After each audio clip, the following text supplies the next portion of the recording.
હાઈકોર્ટની ફટકારથી દોડતી થઈ traffic police 22 જુલાઈથી 12 ઓગસ્ટમાં વાહન ચાલકો સામે કાર્યવાહી કરવામાં આવી। સુરત અને વડોદરા કરતા અમદાવાદમાં વધુ કેસ નોંધાયા છે। અમદાવાદમાં સૌથી વધુ 6933 કેસ નોંધાયા, સુરતમાં 6234 કેસ નોંધાયા છે, તો વડોદરામાં 804 વાહન ચાલકો સામે કેસ થયા છે। રાજકોટમાં 8827 વાહન ચાલકો સામે કેસ થયા છે। ભર ચોમાસે ગોધરા શહેરમાં ચિત્રા ખાડી ફળિયા વિસ્તારમાં પાણીના પોકાર ઉઠી રહ્યા છે। બાજુમાં ડ્રેનેજનું પાણી અને બાજુમાં જ પીવા માટેનું પાણી આવી રહ્યું છે, એ પણ ઓછા ફોર્સથી આવતા કુંડીમાં વાસણ નાખી પાણી ભરવું પડે છે। દિવસભર મહેનત કરી અને ફરી પાણી માટે ફાંફા મારવા પડે છે। શબ્દમાં ન વર્ણવી શકાય તેવી પરિસ્થિતિનો સ્થાનિક લોકો સામનો કરી રહ્યા છે। દ્રશ્યો જોનાર પણ એક વખત હચમચી જાય તેવી હાલત છે। હવે આ પરિસ્થિતિ માટે કોણ જવાબદાર છે? કેમ પીવાના પાણીની પણ વ્યવસ્થા નથી કરવામાં આવી રહી? તેના ચિત્રા ખાડી ફળિયા વિસ્તારમાં છેલ્લા કેટલાક દિવસોથી સ્થાનિકો છે નરકાગાર સ્થિતિમાં જીવી રહ્યા છે અને વારંવાર જે અંગેની રજૂઆતો કરવામાં આવ્યા પછી પણ પરિણામ નથી મળતું। ન્યૂઝ 18 ગુજરાતી દ્વારા આ સમગ્ર જે આપવીતી છે સ્થાનિકોની તેને વર્ણવવામાં આવી હતી। તેના બાદ તંત્ર દોડતું થયું હતું। સાથે સાથે એક ઉદ્યોગપતિ છે તે પણ અહીંના સ્થાનિકોની વારે આવી પહોંચ્યા હતા। હું આપને દ્રશ્યો બતાવીશ। ન્યૂઝ 18 ગુજરાતીની ટીમને આજે ફરીથી આ વિસ્તારના દ્રશ્યો બતાવવાની જરૂર એટલા માટે પડી છે। આપ આજુબાજુનો જે વિસ્તાર છે જોઈ શકો છો, અહીંયા પૂરેપૂરું ગંદકીનું સામ્રાજ્ય છે। આ સામ્રાજ્ય વચ્ચે અહીંયા પીવાનું પાણી પણ સ્થાનિકો કેવી રીતે મેળવી રહ્યા છે એના પણ હું આપને દ્રશ્યો બતાવીશ। આપ દ્રશ્યો જોઈને ચોક્કસથી ચોંકી જશો અને આપને એવું લાગશે કે ખરેખર આ જે દયનીય પરિસ્થિતિ છે એને હું પણ વર્ણવી શકું એવો મારી પાસે કોઈ શબ્દ નથી। એક તરફ ડ્રેનેજનું પાણી આવી રહ્યું છે, બીજી તરફ નળમાં પાણી આવી રહ્યું છે। આ જ પાણીથી મહિલાઓ પોતાનો જે ઘરમાં રસોઈ બનાવવા પીવાનો ઉપયોગ કરે છે।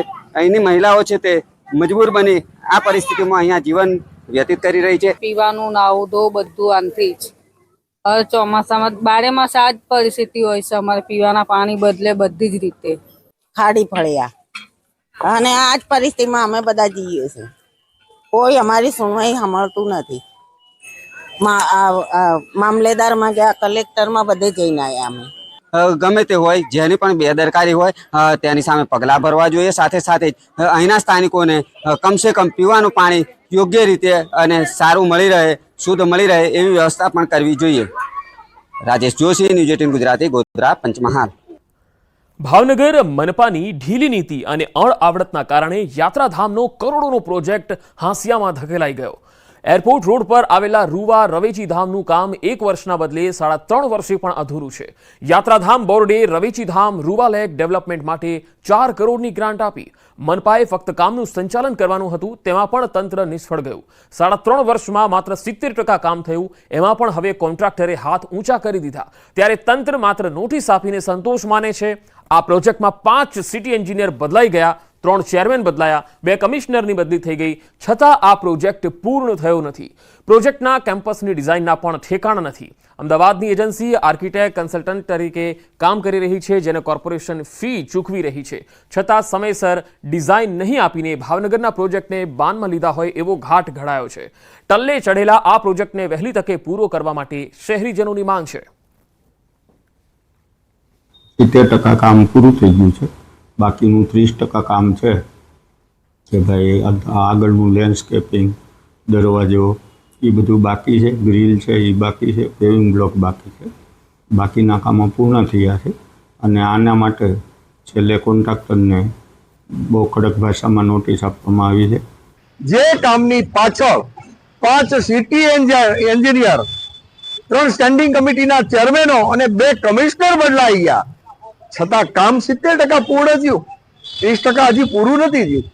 2 વર્ષ પહેલા સમય મર્યાદા પૂર્ણ થઈ, છતાં કામ નહીં।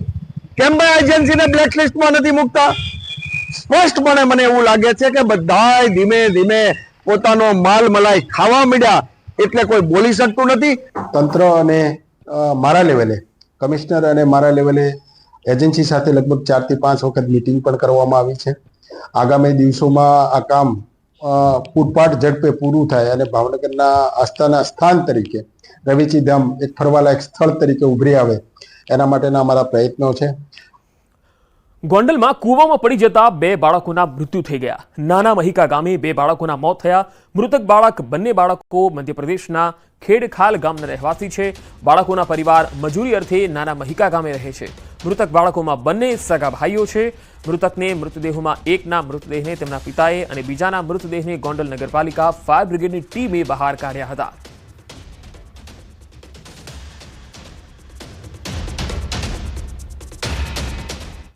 બનાસકાંઠામાં આવેલ ભારત પાકિસ્તાન નડાબેટ બોર્ડર પર સ્વતંત્રતા પર્વની ઉજવણી કરાઈ. બીએસએફના જવાનોએ ધ્વજવંદન કરીને તિરંગાને સલામી આપી અને સાથે જ સાંસ્કૃતિક કાર્યક્રમ પણ અહીંયા યોજાયો હતો.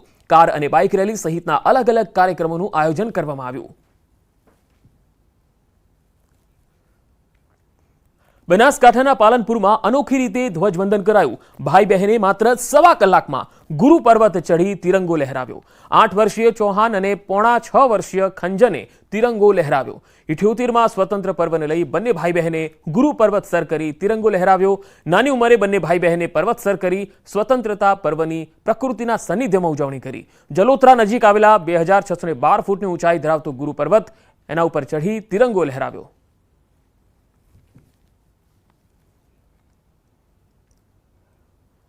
સ્ટેચ્યુ ઓફ યુનિટી અને સરદાર સરોવર નર્મદા ડેમ પર સ્વતંત્રતા પર્વની હર્ષોલ્લાસ સાથે ઉજવણી કરાઈ, જેમાં મોટી સંખ્યામાં અધિકારીઓ અને કર્મચારીઓ પણ જોડાયા. એકતાનગરમાં સ્ટેચ્યુ ઓફ યુનિટીના સીઈઓ ઉદિત અગ્રવાલે તિરંગો ફરકાવ્યો અને રાષ્ટ્રધ્વજને સલામી આપી. અહીંયા સાંસ્કૃતિક કાર્યક્રમોનું પણ આયોજન કરાયું. ઉદિત અગ્રવાલે આ પ્રસંગે પ્રવાસીઓને સ્ટેચ્યુ ઓફ યુનિટી આવવા માટે આમંત્રણ આપ્યું. इस समय स्टैच्यू ऑफ यूनिटी एरिया के अंदर बहुत ही सुंदर वातावरण हो रखा है. हमारे डैम के हमने गेट्स खोले हुए हैं, जिससे कि डैम जो पानी का ओवरफ्लो है वो भी लोगों को देखेगा, बहुत अच्छा लगेगा देखने में. थोड़े ही समय में हमारे यहाँ पर बोटिंग एक्टिविटीज भी फिर से शुरू हो जाएंगी. रिपेयर वर्क जो था वो हो चुका है. एक बहुत ही अच्छा मौका है कि टूरिस्ट इस समय स्टैच्यू ऑफ यूनिटी एरिया में आए. मैं सभी को आमंत्रित करता हूँ. આજે સ્વતંત્રતા દિવસની દેશભરમાં ઉજવણી કરવામાં આવી રહી છે, ત્યારે અમદાવાદના સાબરમતી રિવરફ્રન્ટ ખાતે પણ ક્રૂઝ ઉપર રાષ્ટ્રધ્વજ ફરકાવી સ્વતંત્રતા દિવસની ઉજવણી કરાઈ. રિવરફ્રન્ટ ક્રૂઝ ખાતે ઇન્ડિયન આર્મીના અલગ અલગ બટાલિયનના ઓફિસરો ઉપસ્થિત રહી ધ્વજ ફરકાવી સલામી આપી. અમદાવાદ રિવરફ્રન્ટ ખાતે સાબરમતી નદી વચ્ચે ક્રૂઝ લઈ જવામાં આવ્યું અને સાબરમતી નદી વચ્ચે ક્રૂઝ પર ધ્વજ ફરકાવવામાં આવ્યો. અક્ષર ક્રૂઝે ઇન્ડિયન આર્મીને ધ્વજવંદન માટેનું ઇન્વિટેશન આપ્યું, ત્યારે આ ઇન્વિટેશન સ્વીકારી દેશના જવાનો ઉપસ્થિત રહ્યા. હાજર રહેલા ઘણા જવાનો કારગિલ યુદ્ધમાં પણ લડ્યા હતા. રિવરફ્રન્ટ પર ધ્વજવંદનનો મનમોહક નજારો જોવા મળ્યો.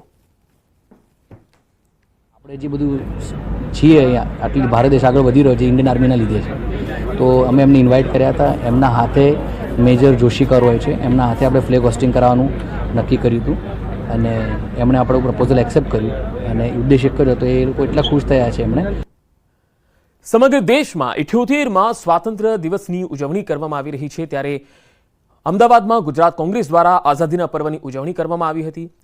ગુજરાત કોંગ્રેસ પ્રમુખ શક્તિસિંહ ગોહિલ સહિતના નેતાઓ ઉપસ્થિત રહ્યા. ત્યારે શક્તિસિંહ ગોહિલે સ્વતંત્રતા દિવસની શુભકામના આપી અને જણાવ્યું કે આપણા માટે સૌથી મોટો અને રાષ્ટ્રીય તહેવાર એટલે સ્વાતંત્ર્ય પર્વ.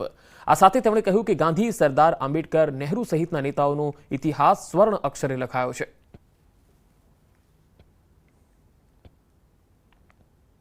અંગ્રેજોની લાઠી ગોલી સામે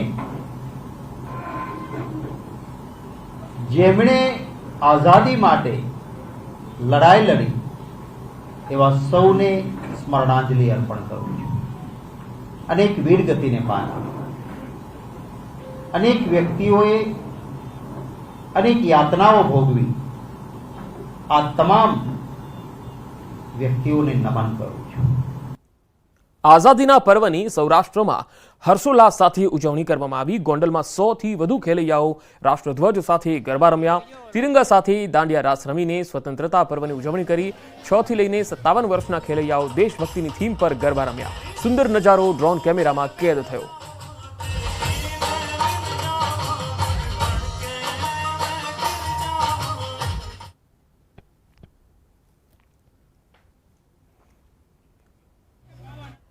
દેશભરમાં 78માં સ્વતંત્રતા પર્વની ઉત્સાહભેર ઉજવણી કરવામાં આવી રહી છે, ત્યારે પોરબંદરમાં પણ શ્રી રામ સી સ્વિમિંગ ક્લબના સભ્યો દ્વારા મધદરિયે ધ્વજવંદન કરી આ રાષ્ટ્રીય પર્વની અનોખી ઉજવણી થઈ.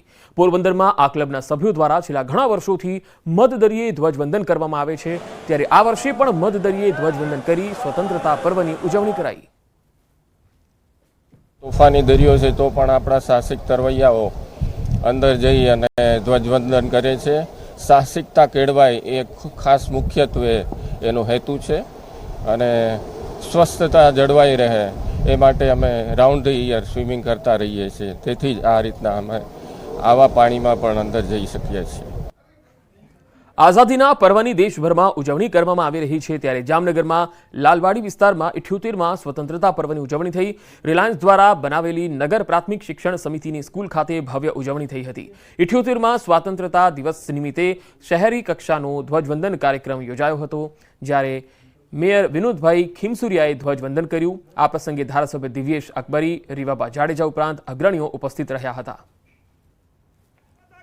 અહીંયા સ્વતંત્ર દિવસ ઉજવવામાં આવ્યો હતો, જેમાં બંને ધારાસભ્ય શ્રી દિવેશભાઈ, રેવાબા, કમિશનર સાહેબ શ્રી DN મોદી અને chairman Shri, deputy mayor Shri, શાસક પક્ષના નેતા શ્રી, સંગઠનના પદાધિકારીઓ, કર્મચારીઓ, ફાયરનો સ્ટાફ, આ તમામ વૃત્તિ અને અહીંયા જામનગરમાં સ્કૂલના વિદ્યાર્થીઓ આ ઉજવણીના ભાગરૂપે તમામે ઉલ્લાસભેર ઉજવણી કરેલી છે. 78માં સ્વતંત્રતા પર્વની સોમનાથમાં પણ ઉજવણી થઈ. સોમનાથ દાદાને ત્રિરંગા શૃંગાર કરાયો. સોમનાથ મંદિરને પણ રોશનીથી સુશોભિત કરાયું. સોમનાથમાં ધર્મ ભક્તિ અને રાષ્ટ્રભક્તિનો અનોખો સંયોગ જોવા મળ્યો. સોમનાથ મંદિરના ટ્રસ્ટી JD પરમારે રાષ્ટ્રધ્વજનું વંદન કર્યું. ધાર્મિક અને ઐતિહાસિક દ્રષ્ટિએ સોમનાથનો ભારતની સ્વતંત્રતા સાથે અતૂટ સંબંધ રહ્યો છે. સ્વતંત્રતાની સાથે જ સોમનાથના પુનઃનિર્માણના બીજ પણ રોપાયા હતા અને આજે સોમનાથની ધ્વજા આકાશમાં ફરકી રહી છે.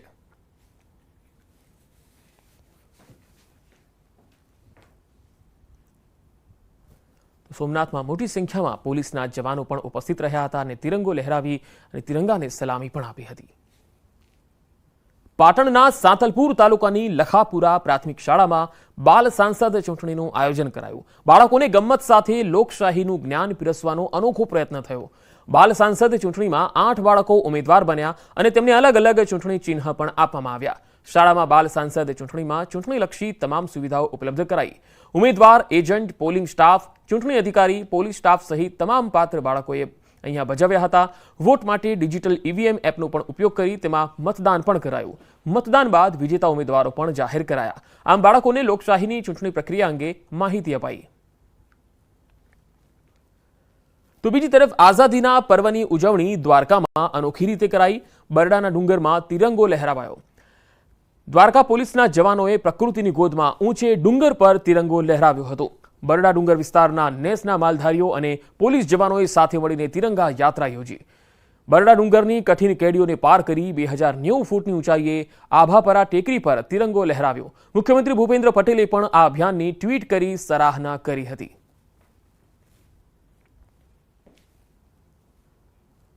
સંઘ પ્રદેશ દમણમાં સ્વતંત્રતા પર્વની ઉજવણી થઈ હતી.